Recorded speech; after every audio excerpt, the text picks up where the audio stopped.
Hello everyone, welcome on in. If you are new here, I am Victoria from Wings of Ascension, and this is your weekend horoscope for the weekend of May 20th and 21st, 2023. Let's pull up the chats and discuss. So yesterday we had that new moon in Taurus. I went into a really long video about all of the transits, the energy, what it means, how we can use it.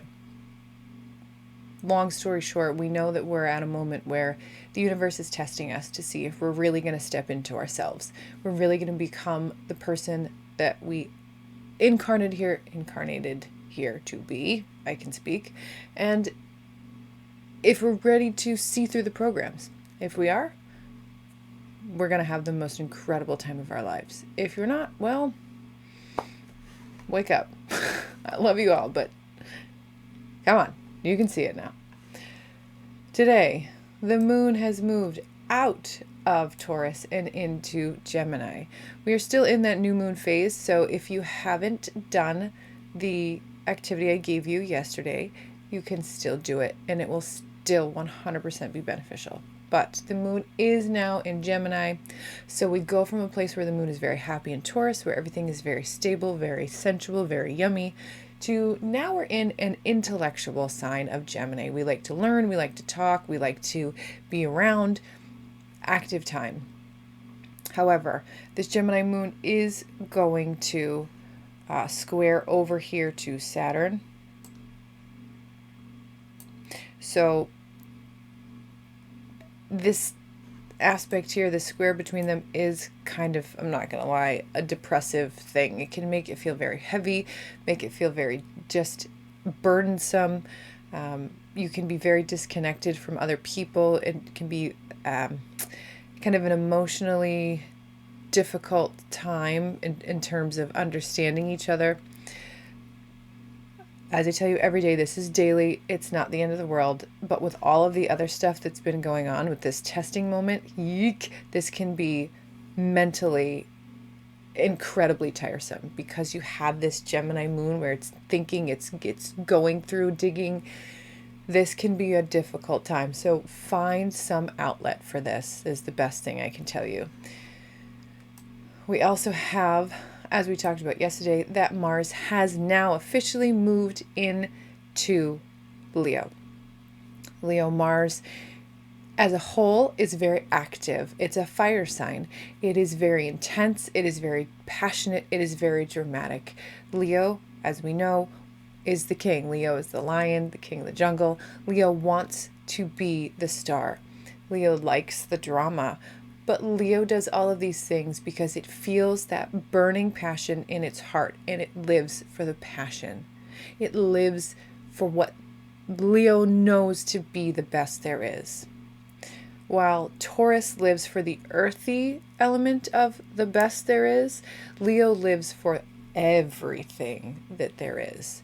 So this Mars is actually going to kick in and activate us a little more. We're going to feel a little more energy. We're going to feel a little more passion to get things done, to be around, to do whatever. But it can be a little bit intense if that's not something you're used to. And then it is going to have some scary aspects over back to Jupiter, our nodes. Well, I'll make that Jupiter, our nodes. You're going to feel this kind of pressure. We talked about yesterday, it's opposing Pluto. There's a lot of pressure building here.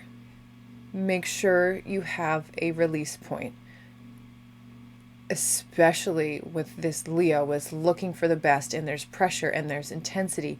You need an outlet here. Do something to release this built up energy, because if you don't, with the Gemini moon, it's going to make you crazy. With the aspects with Mercury, Pluto, Mars, it's going to make you crazy. You need to have an outlet of some kind. What that is, I don't know. It's up to you, but you got to get yourself an outlet. Let me close this one and let's go over to Sunday. So Sunday, obviously, still have our moon. I'm in blue. All right, cool. We'll go with blue. All right. Moon in Gemini, getting to the end of it, still have that mental activity. That was weird. I'm not sure why I said it the way I did. The moon is going to make a sextile over to Chiron, which will kind of help because this is a good conversation between the moon and our wounded self, that it is going to kind of lessen the intensity because we do have this square over to Neptune, which moon square over to Neptune, not so fun. It can heighten your awareness to others' plights of life. You can feel a heightened sense of empathy that you're not usually in. But really, this can make you very illusion oriented. You can see things as a reality that they aren't. Be cautious that you don't let your emotions run the show.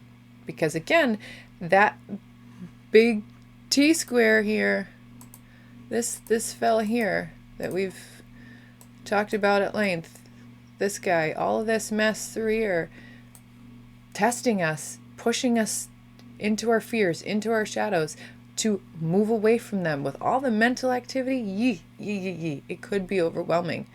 Please, my friends, understand, we need the release. And last but certainly not least, the sun. Here is the sun. The sun has now also moved into Gemini. So we go from a solar month of grounded, simplistic, sensual, the basics of life. Taurus is all about the basics. It wants the good food, it wants the good company, it wants the good clothes, and it knows to get there it has to build it. It doesn't have a problem working hard, and it's going to do the small tasks to make the big picture whole. In Gemini, totally different story. Gemini wants to know it all, Gemini wants to learn it all, Gemini wants to do it all, be it all. So we go from this grounded, continual steadiness to this pop of everything, everywhere-ness. If you know about Mercury, there was just a bug in front of my screen. I don't know if y'all can see that. Mercury in mythology. Mercury is the messenger between humans and the gods. Mercury bounces back and forth very quickly. Mercury rules Gemini. This is an active time. All of the building that we did with Taurus, while this is, because this encapsulating moment is long term, we're still going to keep building. But now we've gone from the part where I'm just quietly doing my building to, I'm going to tell you about it. And I want you to know. And I want all of you to know. And conversely, that one over there is going to say, hey, look what I'm doing. What are you doing? And that person over there, hey, look at me, look what I'm doing. So active time, communicative time, with all of the things going on in our minds. Remember, get yourself a release. Do the shedding. If it doesn't feel good, if it feels negative, if it feels dark, if it feels heavy, if it upsets you, walk away. It ain't worth it. It ain't worth your time. It ain't worth your stress. It's just going to bring you down. Obviously, there are things you can't just ignore. Don't use this as an excuse to be like, I'm not going to worry about the fact that... No. If it's something you have to face it. What I'm saying is social media. If it triggers you, turn it off. You don't need it. Going out with your friends that you just don't feel like being around, but you do because you always do, don't do it. Just don't. It's not worth it anymore. It never was, but now you see it. All right?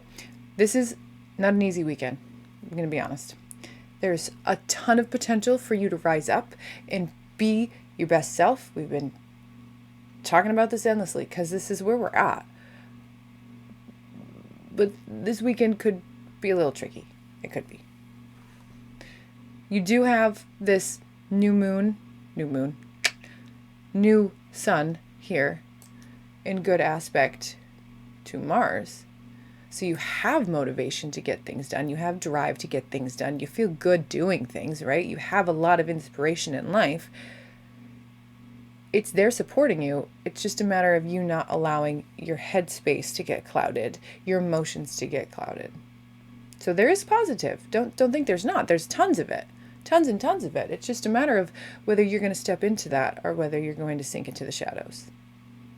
All right? Like I tell you every time, you've got this. We've got this. I love you all, and I will see you again on Monday.